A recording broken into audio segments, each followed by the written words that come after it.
Hey, it's your favorite person, Rubbish.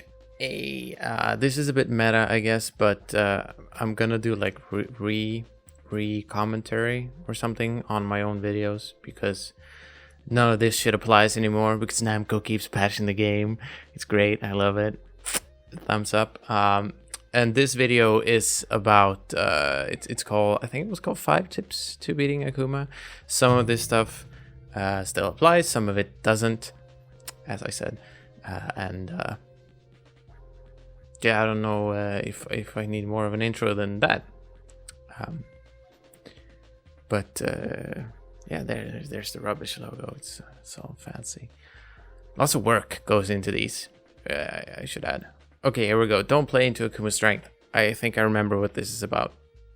So basically, this covers that you don't want to play like a bulldog strategy versus Akuma, generally speaking, where you do a lot of, 1-1s, steps into down for 1, will they, won't they do a down for 1 follow-up, that kind of stuff. And that's not very good versus Akuma, I don't think, at least. I think that's pretty bad. The problem is that Akuma has like 4,000 great counter hit tools, right? He has 1-1, which is fucking broken as shit. He has down 1-2, which is mega good. He has EXDP, of course, and he has SRK2, which he can FADC. Like, basically, he has infinite counter hit tools. So that's bad, right? You can't really expect to do that kind of strategy versus Akuma because you'll die, which I illustrated with a funny joke. Look how sad Heihachi is.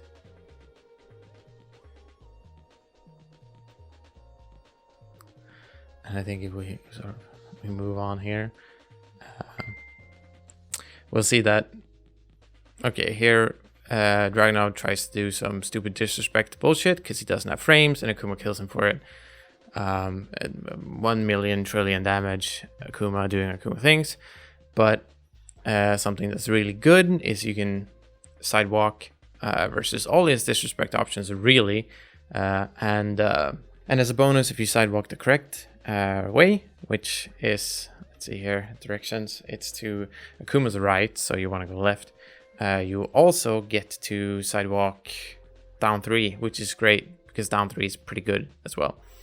So the second part about this first tip, so it's maybe the video should have been called 6 tips against Akuma or whatever, is that people like to engage in this like stupid risk reward game versus focus attack for whatever reason.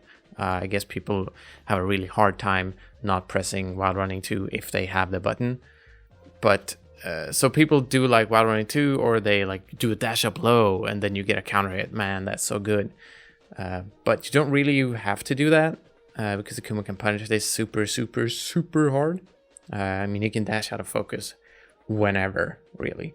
So instead of doing this and dying, because the risk reward is almost always going to be in Akuma's favor. So instead of doing that, you can do stuff like push Akuma out of focus attack by dashing into him a bunch. You can really easily just dash and then duck it if he releases it. And Akuma can't block if he does a backdash out of focus. Not to say that it's mega reliable to hunt down the backdash and punish it, but you can do it, and it's pretty low risk. The second thing about this strat or whatever is that you can very easily hit into focus attack with down forward 1s or jabs, and if he lets it go, you duck it and launch him, so you get a launch plus the jab damage. That's incredible. That's super good, right? Lovely. What a solution. And I mean, if he forward dashes, you have frame advantage, obviously. He can block, but I mean, who blocks, right? That's talking about Akuma players.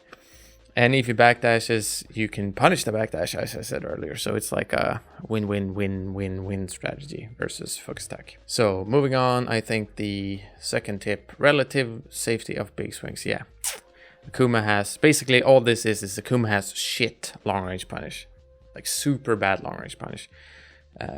He can punish close range stuff very good, like best close range punisher in the game for sure, with or without meter really.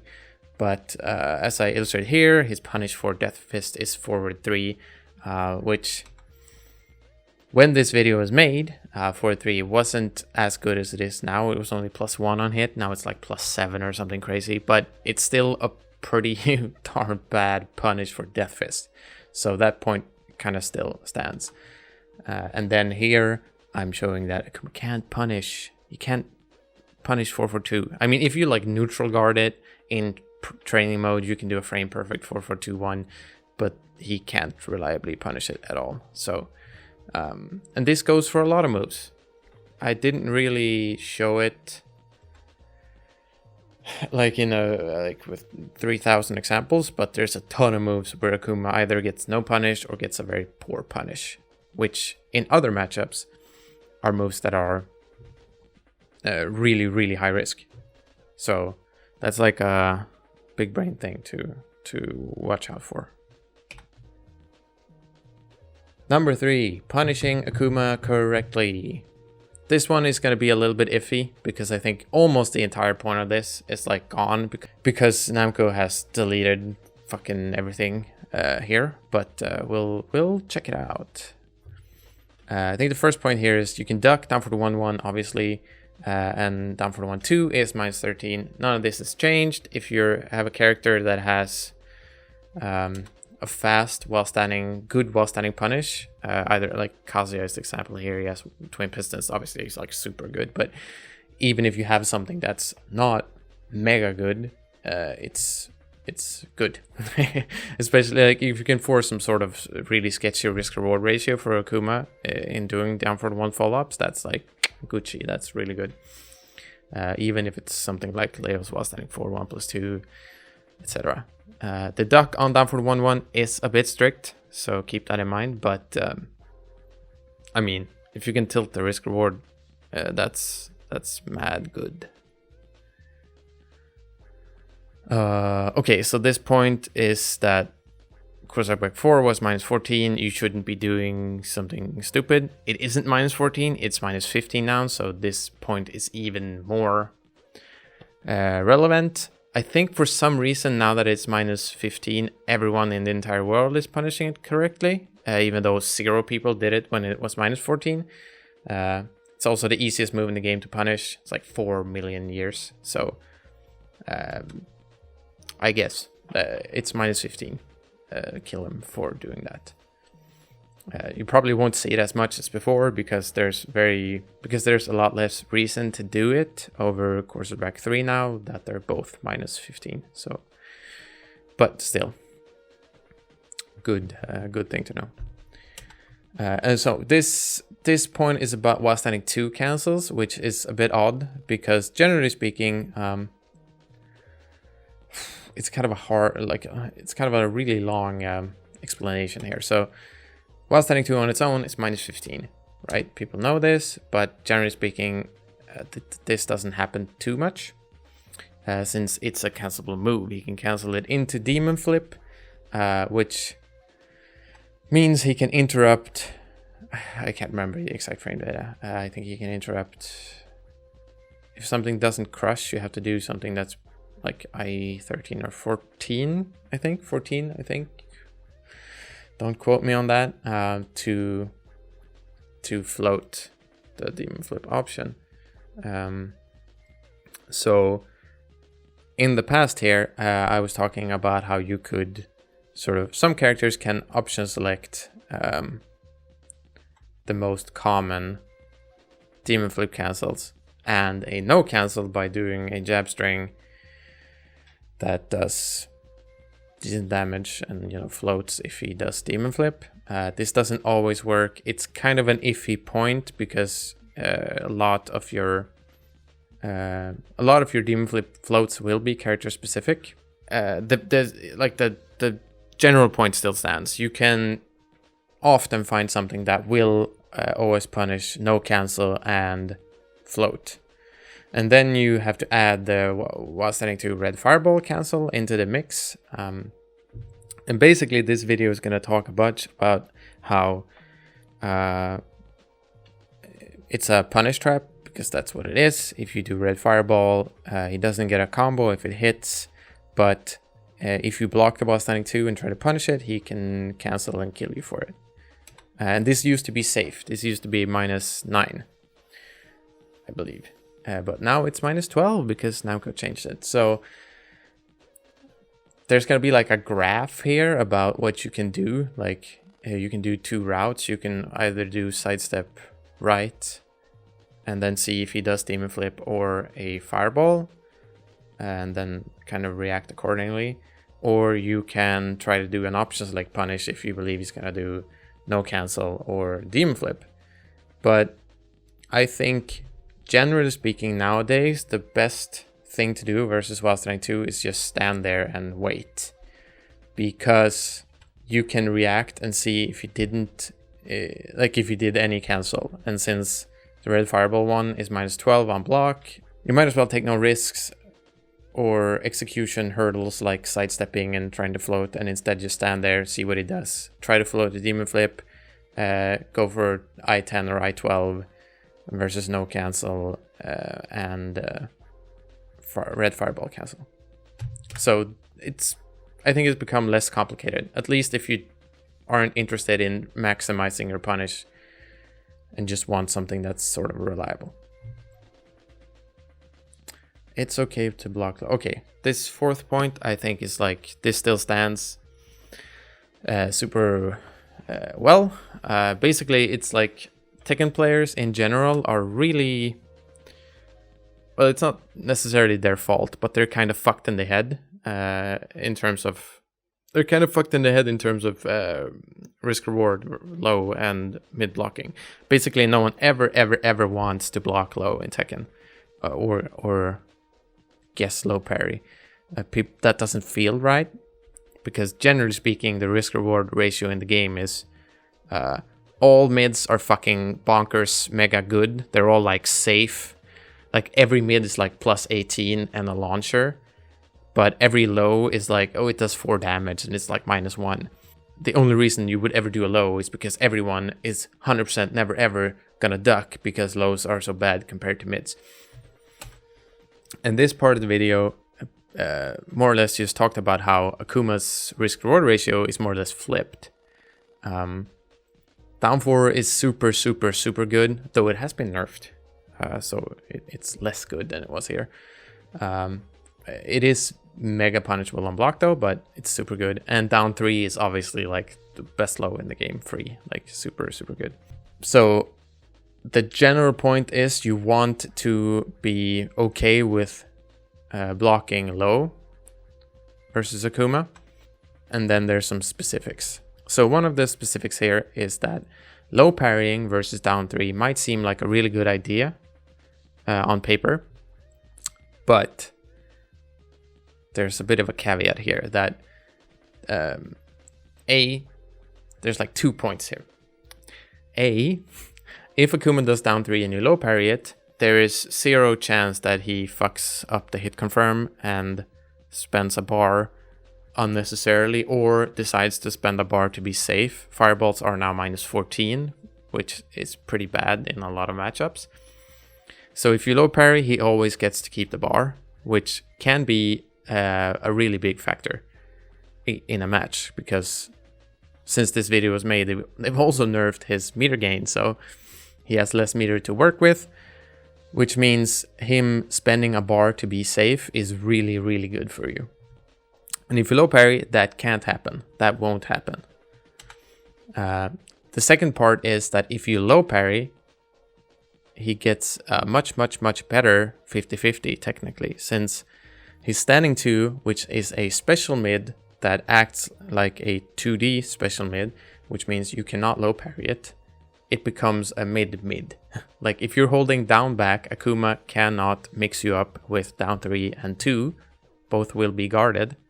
But if you attempt to low parry the down 3, then 2 will act like a mid, and you can potentially mega super die from it, which is bad. And there's some joke here about something.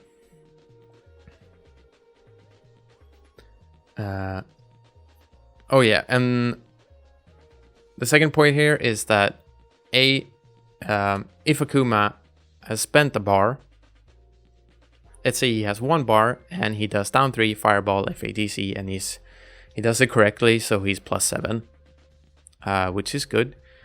If he wants to do a super strong 50-50 afterwards, he has to do down 3 into quarterstack back 3 or down 4. These are his 2 options for lows, both of which are launch punishable. Down 3 into quarterstack back 3 or quarterstack back 4 is -15. Down 4 is like -28. And if he wants to do a mid, he has to do down 4 2-1, which is -18, I think. Easiest punish in the world. He has to do like a risk. Basically, he has to take a risk if he doesn't have bar. And some people would say, well, he can do while standing 2. But if Akuma attempts to do while standing 2 as his 50-50 with down 3, especially in canned situations like this, where he's like, oh, I'm +7, here's a mix-up. You can fuzzy guard this. So you block low first, because down 3 is I-15. And at its quickest, while standing 2 will be I-21, but that's if you have like frame perfect instant while standing execution, which most people don't have, and even then it's like a gap. Sorry. So you can fuzzy guard this by doing down back and then standing up. Which obviously Akuma can circumvent this by doing delay down 3. But if Akuma starts delaying his down 3 and doing while standing 2 as his mid, then you can obviously counter hit him with a bunch of shit. The last point here is that down 3 at the wall is always going to be scary, because even without meter he can splat you, so it's a really good idea to low parry at the wall in comparison to not at the wall.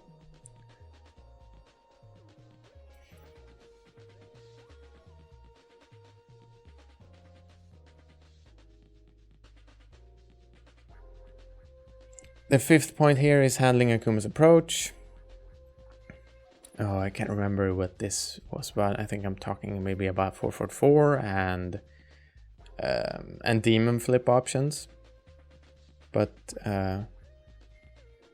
oh yeah, okay. So I'm talking about clean hit. So this beginning part here, I'm talking about clean hits on down 3.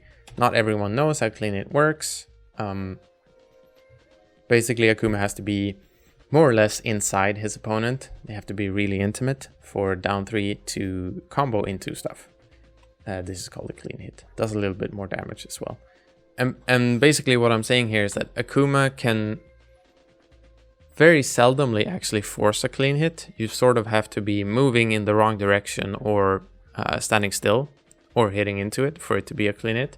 So even when Akuma is really plus after something like down forward 1-1 or down forward 1-2, you can backdash a clean hit. Down forward 1-2 has been changed since this video was made. It actually does leave you closer, but you can still backdash a clean hit if you get hit, and you can still double backdash Akuma dashing forward and attempting a down 3 clean hit.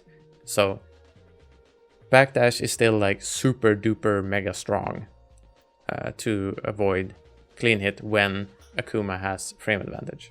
Though that being said, obviously backdashing all the time has its own negative qualities. You don't wanna give Akuma the wall like for free every single time, but it's a give and take. If you can not get hit by down 3, that's good. So this other point here is that delayed step is really good versus 444 and running 3, and Geese is just gonna kill Akuma, I guess. Oh, this is season 2 Geese. And if you do delay step into block, you also won't get hit by homing moves.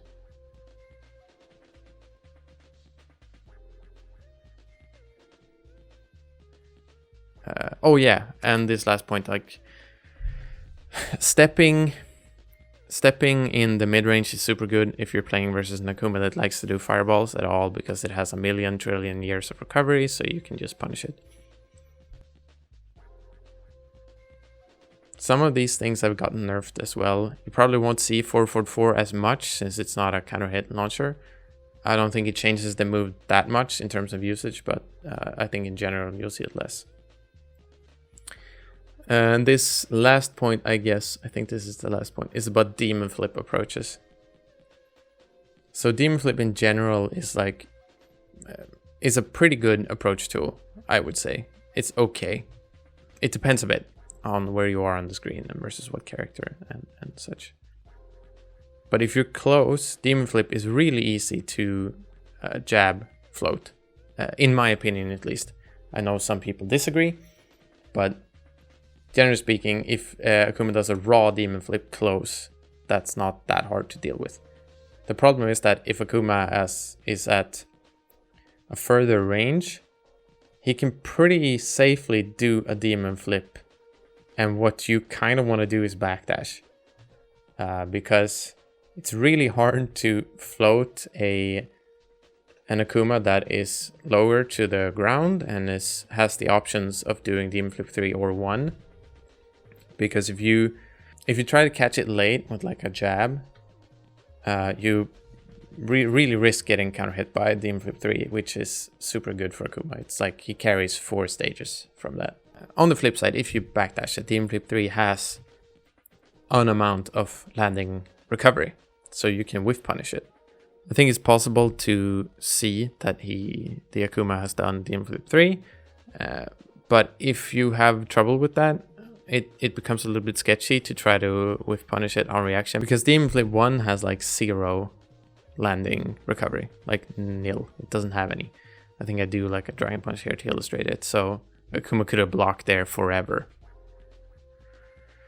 So versus demon flip approaches, you either try to be in that range versus Akuma where you can easily float it, or you try to be at a range where he's only gaining a little bit of space, and then you backdash and stay safe, more or less. Is the thing I would, recommend, I guess. Oh, that's me. Hey, what up? So that's the video, and that's the video.